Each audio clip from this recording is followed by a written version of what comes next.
우리 옆 사람하고 인사 나누겠습니다. 사랑합니다. 축복합니다. 잘 나오셨습니다. 감사합니다.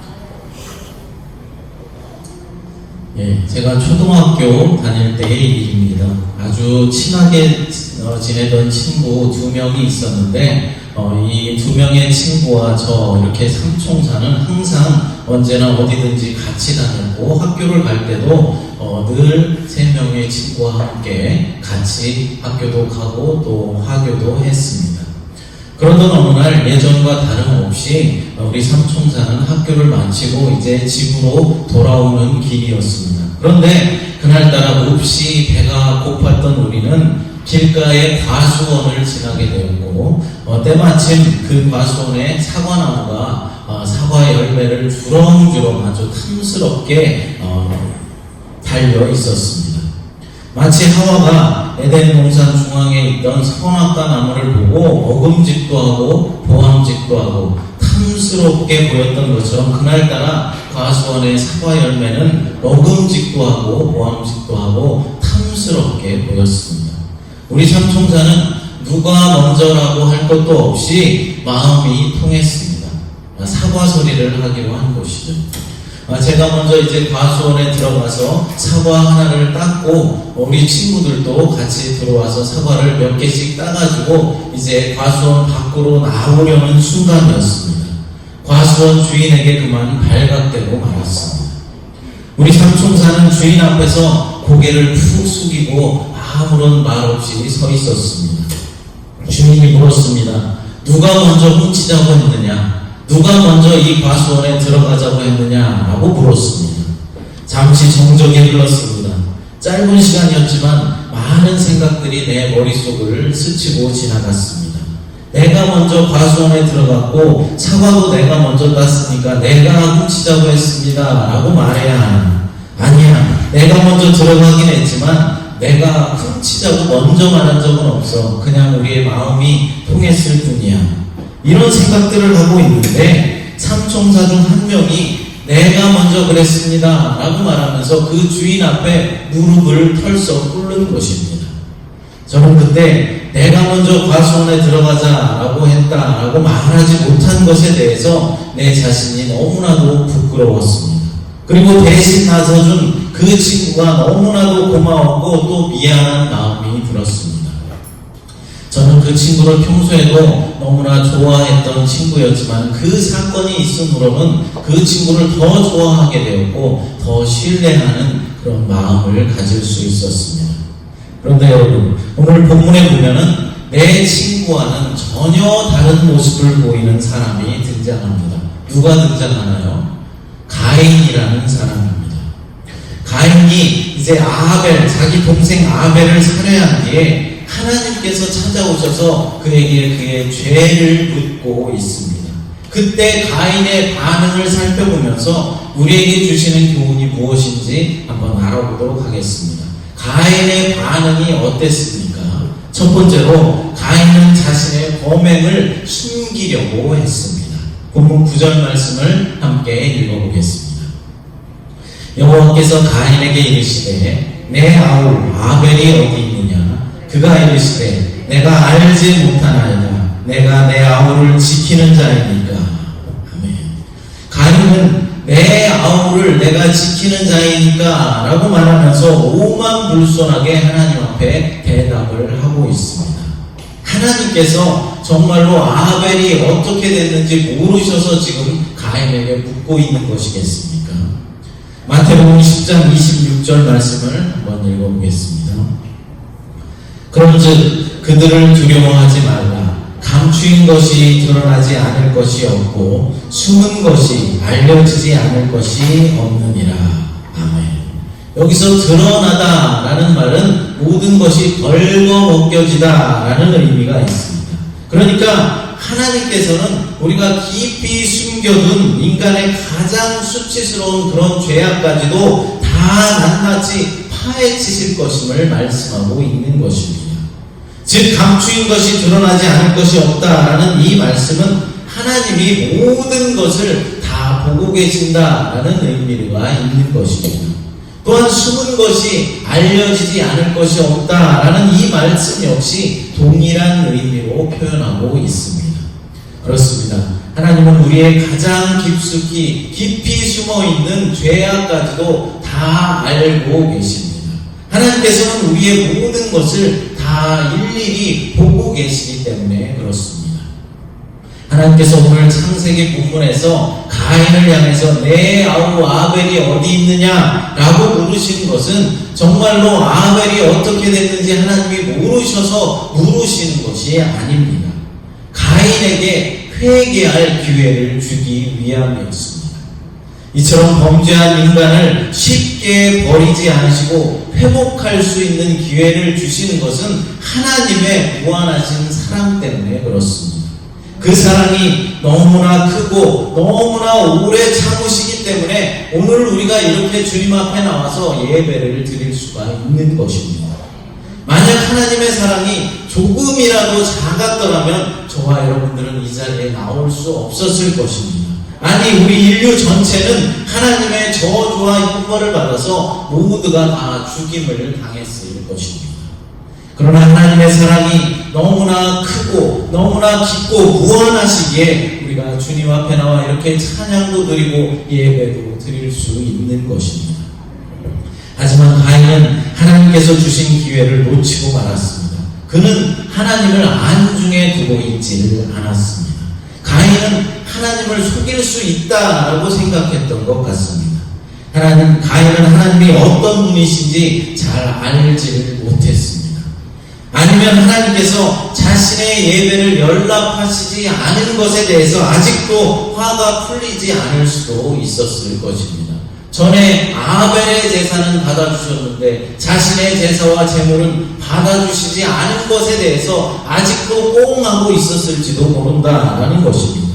그것이 무엇이든 간에 가인은 하나님을 경외하지 않은 것입니다.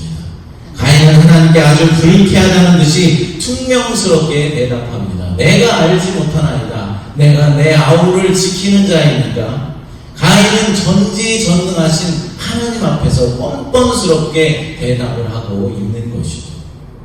범죄한 인간이 살 수 있는 유일한 길은 자신의 죄를 하나님 앞에 자복한 것뿐인데도 이처럼 도리어 가인은 하나님께 자신의 죄를 속이려고 하고 있는 것입니다.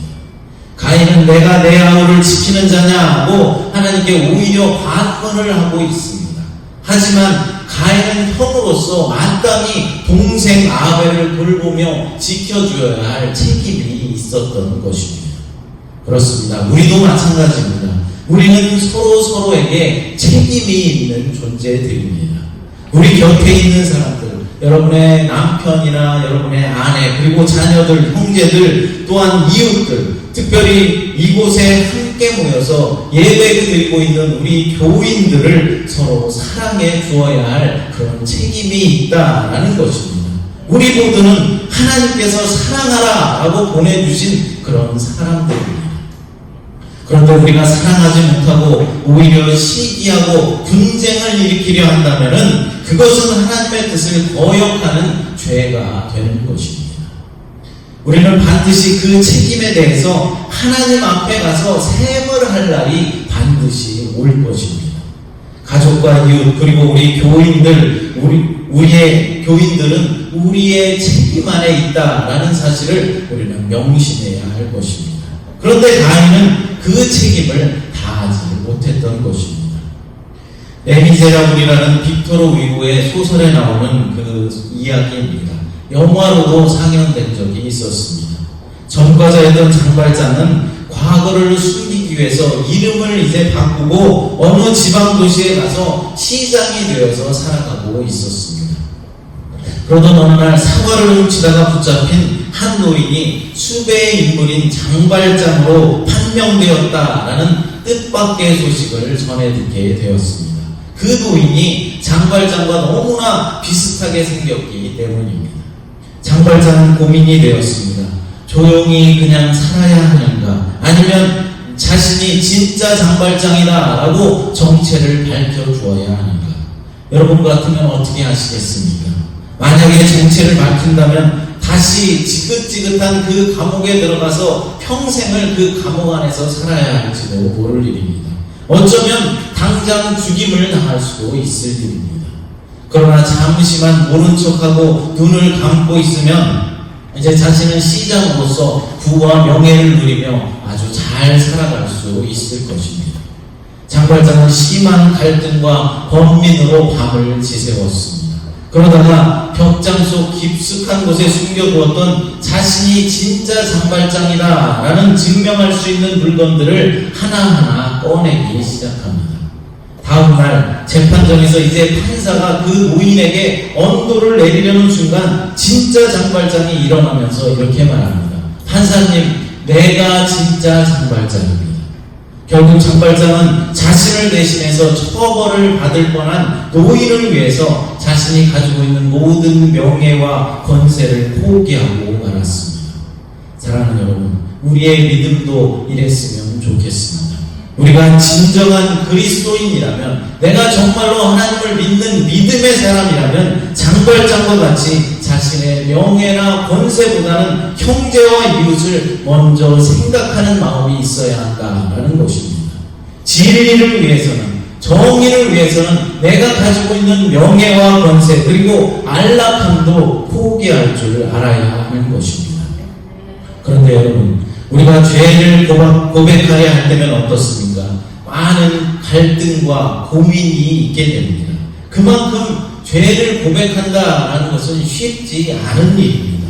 진실함과 용기가 있어야만 죄를 고백할 수가 있는 것입니다. 하물며 보이지 않으시는 하나님 앞에서 우리의 죄를 고백하기란 더더욱 힘든 일일 것입니다. 그러나 우리는 죄를 고백해야만 합니다. 혹시나 사람들에게는 나의 죄를 숨길 수 있을지 모르겠지만은 하나님 앞에는 우리의 죄를 절대로 숨길 수 없는 것입니다. 전능하시고 무소부재하신 하나님은 너희에게는 머리털까지 다 세신 바 되었나니 라고 마태복음 10장에서 말씀하셨습니다. 우리의 머리카락 수까지도 다 세고 계시고 알고 계신 하나님께 우리의 죄를 어떻게 감추고 숨길 수가 있겠습니까?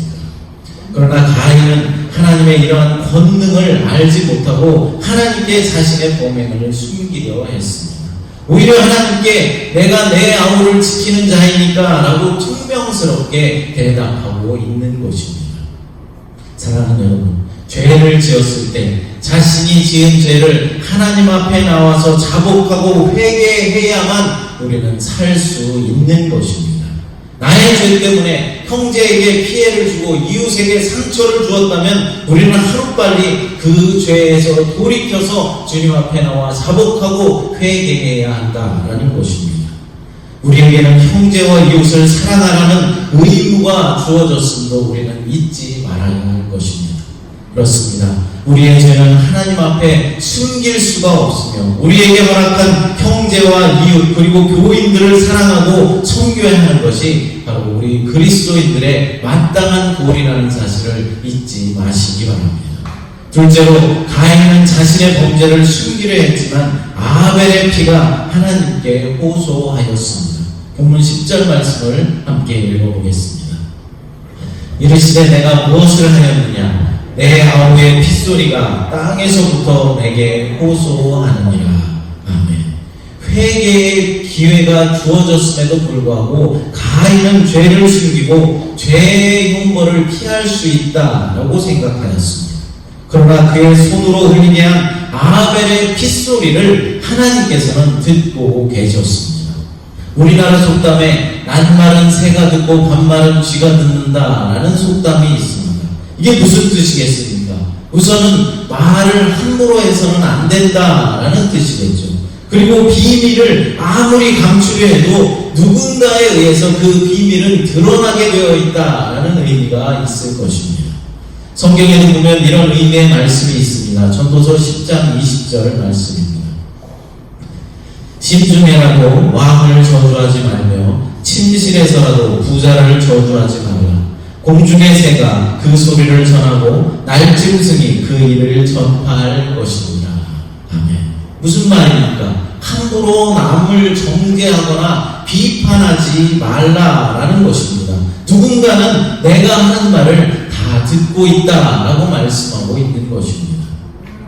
제가 고등학교 다닐 때 아주 무서워하는 형이 하나 있었습니다. 원래 어렸을 때는 그 형과 아주 친하게 지내고 아주 재미나게 놀기도 했었는데 그 형이 이제 사춘기가 되면서부터 좀 삐뚤어지기 시작하고 나쁜 친구들과 어울려 다니면서 나쁜 짓을 많이 하게 되어서 자연스럽게 저와는 이제 점점 멀어지게 되었습니다. 그런데 이상한 것은 제가 제 친구들과 모여서 그 형이 왜 저렇게 나쁘게 삐뚤어지고 이상해졌는지 나쁜 짓을 하고 돌아다니는지 모르겠다라고 그 형을 험담하고 비판하고 있을 때면 어디선가 그 형이 나타나서 그 이야기를 하는 것을 듣고 있는 것입니다. 여러분들 이런 경험 해보신 적이 없으십니까? 누군가 험담을 하고 있는데 막 비판을 하고 있는데 등 뒤에서 그 사람이 쓱 나타나는 경험 말입니다. 그런데 저는 동네 형의 험담을 하고 있을 때면 꼭 그 형이 나타나는 경험을 2번이나 연속해서 해보았습니다. 그때는 정말이지 등골이 오싹했습니다. 그것도 한 번도 아니고 2번씩이나 똑같은 일을 겪었으니 얼마나 힘들었겠습니까? 그런 일을 2번씩이나 겪고 나니까 이제 다시는 그 형에 대해서 험담을 하지 않게 되었습니다. 사랑하는 여러분, 우리는 함부로 남을 비방하거나 남이 없는 곳에서 상대방을 판단하고 비판하지 말아야 할 것입니다. 우리가 남을 비방하고 남을 욕하면은 새가 듣고 쥐가 듣는 것이 아니라 누가 듣는다고요? 하나님께서 우리의 비판과 그 험담을 듣고 계신다라는 사실을 우리는 깨달아야 할 것입니다. 그렇습니다. 본문의 아벨은 억울한 죽임을 당했습니다. 아벨은 악인에 의해 피해를 입은 약자요 의인의 죽음입니다. 이러한 죽음이 부르짖는 억울함의 모습을 하나님께서는 듣고 계시는 것입니다. 죽은 자는 더 이상 자신의 정당한 권리를 주장할 수 없지만 의로우신 하나님께서 불의한 일을 결단코 간과하지 않으시는 것입니다. 그럼 여러분, 반대로 우리가 억울한 일을 당했을 때는 어떻게 해야 하겠습니까? 우리는 자기 자신이 스스로가 그 억울함을 갚으려 해서는 안 된다는 것입니다. 원수를 꼭 갚아야 되겠다, 복수해야 되겠다라고 생각하며 칼을 갈고 있어서는 안 된다라는 것입니다. 그럼 어떻게 해야 합니까? 공의로우신 하나님 앞에 나의 억울함을 호소하고 하나님께서 나의 억울함을 대신 갚아주기를 위해서 하나님께 간구하고 기도해야 한다는 사실입니다. 나의 힘으로 억울함을 풀어보려고 하면 할수록 어떻게 됩니까? 대적들은 미움과 투기가 더욱더 커져서 억울함이 풀리기는커녕 상황이 점점 더 꼬이는 경우를, 악화되는 경우를 우리는 더 많이 볼 수 있는 것입니다. 그러므로 우리 믿는 자들은 내가 그 분함을 풀려 하지 말고 하나님 앞에 나와서 그 억울함을 호소해야 하는 것입니다. 시편을 읽다 보면은 하나님께 억울함을 호소하는 시들이 상당히 많이 있다라는 것을 알 수 있습니다. 그것을 탄원시다라고 부르는데 다윗이나 솔로몬 등은 이제 시편의 저자들이 기도하면서 하나님께 억울함을 호소하는 탄원시들이 많이 있다라는 것을 우리는 알 수 있습니다. 이 시편의 탄원시 가운데 하나를 한번 읽어보겠습니다. 시편 28편 2절부터 5절까지 말씀인데 천천히 읽어보겠습니다. 함께 읽겠습니다. 내가 주의 지성소를 향하여 나의 손을 들고 주께 부르짖을 때에 나의 간구하는 소리를 들으소서. 악인과 악을 행하는 자들과 함께 나를 끌어내지 마옵소서. 그들은 그 이웃에게 화평을 말하나 그들의 마음에는 악독이 있나이다. 그들이 하는 일과 그들의 행위가 악한 대로 갚으시며 그들의 손이 지은 대로 그들에게 갚아 그 마땅히 받을 것으로 그들에게 갚으소서. 그들은 여호와께서 행하신 일과 손으로 지으신 것을 생각하지 아니하시므로 여호와께서 그들을 파괴하고 건설하지 아니하시리로다. 아멘. 뭐라고 말하고 있는 것입니까? 하나님, 나의 대적들에게는 악독이 있으니까 저들은 악한 자들이니까 그들의 악한 대로 갚아주옵소서라고 다윗이 하나님께 탄원하고 있는 것입니다. 그러니까 쉽게 말하면 저들은 아주 나쁜 놈들입니다. 악한 놈들입니다. 그러니까 싹 쓸어버려 주세요 라고 하나님께 기도하고 있는 것입니다. 우리는 시편의 이러한 시들을 읽으면서 우리도 이처럼 억울한 일이 있을 때 하나님 앞에 나와서 호소해야 하는구나 라는 것을 깨달을 수 있게 되는 것입니다. 또한 억울한 일이 있을 때, 또 힘들고 답답한 일이 있을 때도 어떻게 기도해야 하는지를 시편의 이 기도시를 통하여서 우리가 배울 수 있는 것입니다. 그럼 왜 하나님께 이와 같이 호소해야 하는 것일까요? 하나님께 호소하는 것이 좋은 것일까요? 하나님은 인간의 마음속을 꿰뚫어 보시는 분이시기 때문에 그렇습니다. 사람의 동기를 보시고 공평하게 판단하시는 분이십니다. 하나님은 억울함을 풀어줄 수 있고 올바르게 시비를 가려주시는 분이기 때문에 그렇습니다. 또한 우리가 하나님께 억울함을 호소해야 하는 이유는 하나님은 악인들을 정말로 싫어하시기 때문입니다. 성경을 한번 보겠습니다. 시편 7편 10절부터 11절입니다. 나의 방패는 마음이 정직한 자를 구원하시는 하나님께 있도다. 하나님은 의로우신 재판장이시며 매일 분노하시는 하나님이시로다. 아멘. 하나님은 의로운 재판장이시고 악인들에게 매일같이 분노하신다 라고 말씀하고 있습니다. 여러분, 세상의 법정은 어떻습니까? 권력이 좀 있는 사람이나 돈이 많아서 좋은 변호사를 고용할 수 있는 사람에게 유리하게 판결이 내려질 수도 있습니다. 또한 악한 사람이라 할지라도 친한 사람들이 많이 있거나 영향력이 있는 사람이면 그 사람에게 유리하게 여론이 돌아가기도 합니다.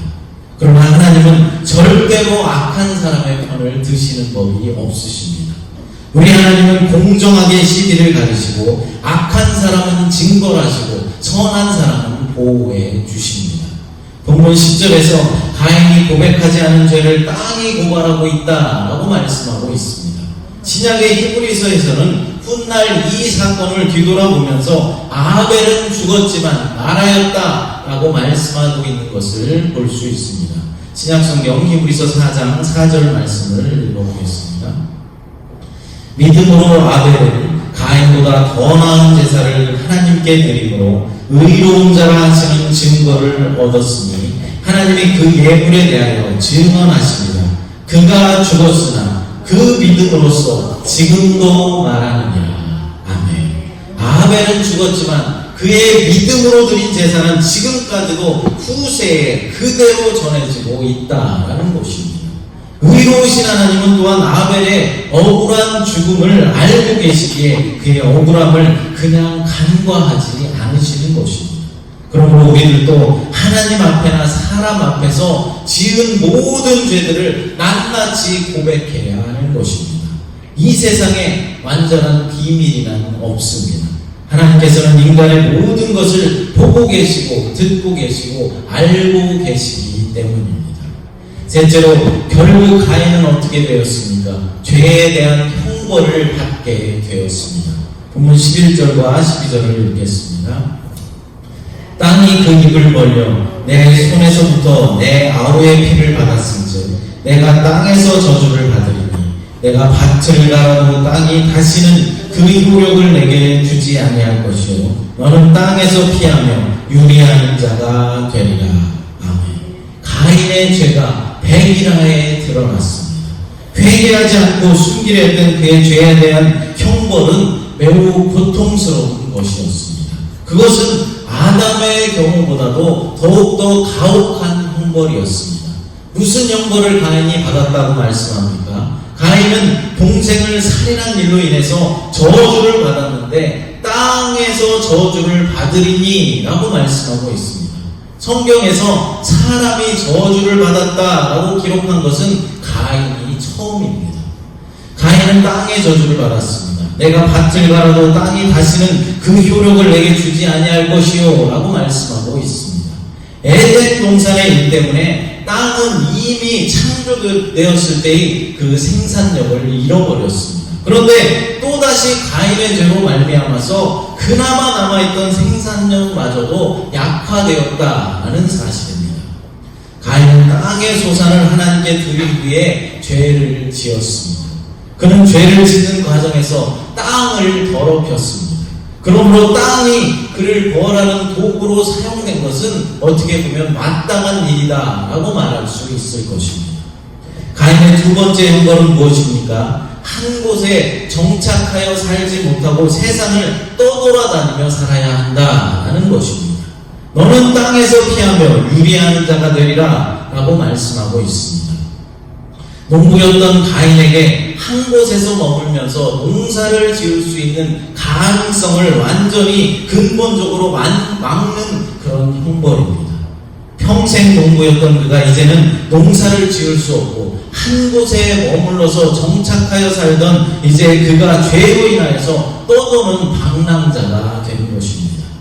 결국 가인은 동생 아벨을 죽여서 하나님으로부터 아벨을 떼어놓으려 했지만 결국 자신이 하나님으로부터 떨어져 나가게 되었고 자신이 일구던 땅으로부터도 떨어져 나가게 된 것입니다. 사랑하는 여러분, 하나님께서는 회개하는 자를 용서하여 주십니다. 그러나 끝까지 회개하지 않고 거짓을 일삼는 자에게는 그 죄값을 반드시 치르게 할 것입니다. 그러므로 우리는 죄에 대해서 말씀의 지적을 받았을 때 즉각적으로 회개하는 지혜로운 성도들이 되어야 할 것입니다. 여러분, 사도행전에 보면은 베드로가 이제 설교를 했을 때, 설교를 할 때 그 사람들이 그 베드로의 설교를 듣고 그 말씀에 어떻게 되었다고 했습니까? 마음에 찔려서 우리가 어찌할꼬 하며 회개했다고 했습니다. 그럴 때 하나님께서 성령을 그들에게 선물로 주었습니다. 그러나 스테반이 설교할 때는 어땠습니까? 똑같이 사람들이 마음에 찔림을 받았지만은 스테반을 향하여서 이를 갈고 돌로 쳐서 스테반을 죽였다라고 말씀하고 있습니다. 여러분은 어떤 사람들이 되기를 원하십니까? 간섭 자신의 죄를 끝까지 숨기려는 뻔뻔스러운 어리석은 사람이 되시렵니까? 아니면 말씀 가운데 어떠한 찔림이 왔을 때 어찌할꼬 하며 회개하고 다시금 믿음으로 살기로 힘쓰고 애쓰시겠습니까? 먼저 우리는 죄를 범하지 않도록 노력해야 합니다. 죄가 우리 앞에 다가왔을 때 우리는 그것을 대면할 것이 아니라 그것에서부터 멀리 도망쳐 나가야 합니다. 그래야만 우리가 죄 가운데 빠지지 않을 수 있는 것입니다. 그러나 우리는 타락한 죄인들이기 때문에 아직은 이 세상은 공중의 권세 잡은 자들이 우는 사자와 같이 산길자를 두루 찾아다니고 있기 때문에 때로는 우리가 실수할 수 있습니다. 유혹에 넘어지고 흔들릴 수가 있는 것입니다. 죄 가운데 빠져서 어쩔 줄 몰라하며 낙심할 때도 있습니다. 그러면 그때 우리는 어떻게 해야 합니까? 계속 넘어져서 낙심하고 있어야만 합니까? 나는 어쩔 수 없는 놈이다. 나는 이 죄에서 도저히 빠져나올 수 없는 놈이다 라고 그냥 주저앉아 있어야만 하겠습니까? 아닙니다. 다시 일어서십시오. 그리고 주님 앞에 나와 진실함으로 회개하시기 바랍니다. 그리고 사람에게 잘못한 일이 있다면 하나님 앞에 회개하고 그것으로 끝났다라고 생각하지 말고 사람 앞에 지은 죄는 그 사람에게 찾아가서 용서를 구하시기 바랍니다. 그래서 그 사람의 억울함을 풀어주어야 하는 것입니다. 그래야만 참된 회개가 되는 것입니다. 사랑하는 여러분, 이 시대에 그리스도인으로 산다는 것이 무엇을 말하는 것일까요? 먼저는 창조주 되시고 구원자 되시는 하나님과 예수 그리스도를 믿고 진심으로 섬기는 일입니다. 다음으로 해야 할 구원받은 성도의 모습은 진심을 다해서 늘 회개하는 삶을 살아가야 하는 것입니다. 어떤 사람들은 왜 교회에 나오면 맨날 회개하라고 하느냐, 내가 뭔 죄를 그렇게 지었길래 회개해라 라고 말하느냐 라고 이렇게 불평하는 사람도 있습니다. 그러나 여러분의 삶을 조용히 뒤돌아보시기 바랍니다. 나의 언행과 나의 생각이 정말로 하나님 우선주의로 생각하며 살아가고 있습니까? 여러분, 내 일 다 하고 나서, 내 할 일 다 하고 나서 짜투리 시간에 성경 몇 장 읽었습니다. 남는 시간에 겨우 기도 몇 분 드렸습니다. 그것도 나의 유익과 나의 가족의 유익만을 위해서 구했습니다. 내가 쓸 것 다 쓰고 남는 돈 몇 푼 주님 앞에 드린다고 드렸습니다. 우리 자녀들, 가족들 다 배불리 먹이고 입히고 남은 것, 헌옷 가지고 남에게 이제 돕는다고 생색을 냈습니다. 여러분만 그런 것이 아니라 저도 똑같은 사람입니다. 마찬가지입니다. 그러므로 우리는 모두 하나님 앞에 늘 회개하는 삶을 살아야 하는 것입니다. 회개할 것이 없다는 사람은 정말로 교만한 사람입니다. 이 시간 우리 함께 회개 기도를 드렸으면 좋겠습니다. 찬양 그 사람 얼마나 찬양 부르시고 함께 진실하고 주님 앞에 회개하는 시간 가졌으면 좋겠습니다. 먼저 찬양 부르시겠습니다. 오늘 말씀 가운데 가인의 불의함을 보았습니다. 우리의 삶 가운데도 하나님을 속이며 기만하려 하지 않았나 생각하며 이 시간 회개합니다. 우리가 가인처럼 죄를 숨기며 하나님을 속이려 하는 어리석은 인생이 되지 않도록 하나님 도와주시고, 말씀 가운데, 기도 가운데 찔림이 오고 잘못된 것들이 떠올랐을 때 회개하게 하시고 다시금 믿음으로 돌아선 믿음의 삶을 살아갈 수 있도록 하나님 붙잡아 주시옵소서. 거룩하신 예수님의 이름으로 기도드리옵나이다.